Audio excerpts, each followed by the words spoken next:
કર્મનો સિદ્ધાંત શું હોય એ કહું તમને. કોકને ગાર બોલી છે ને આમ તમે, અને એનો વાંક નહીં, અને ગાર બોલી, એને ગાર સાંભળી લીધી, તમને સામે વિરોધ નહીં કર્યો, સાંભળી લીધી સહન કરી. તમને એવું લાગે કે હું મોટો છું, જોયું, સાંભળી લીધી, મારી આગળ બોલ્યો નહીં, અહંકાર કરો.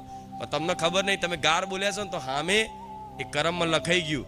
કોઈક દિવસ છે ને તમારે વગર વાંકની ગાર ખાવી પડતી હતી, વગર કામની ગાર ખાવી પડતી હશે. જેમ કે દીકરાઓ સાધન લઈને જતા હોય, બાઇક લઈને, ગાડી લઈને જતા હોય, અને અચાનક તમારો કોઈ વાંક ના હોય, કશું જ ના હોય, અચાનક કોઈ આડો એવો ઉતરે, છતાંય તમને આટલી મોટી ગાર બોલી નાહી જાય ને. તો કેમ?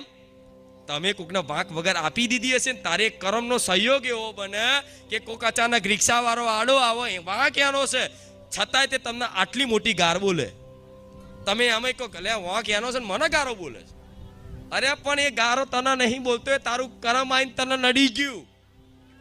આટલી વાત કર્મની ફરીને પાછી આવતી હોય તો આ સિદ્ધાંત છે.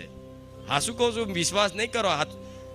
કોઈ વસ્તુ કારણ વગર આ ધરતી પર થતું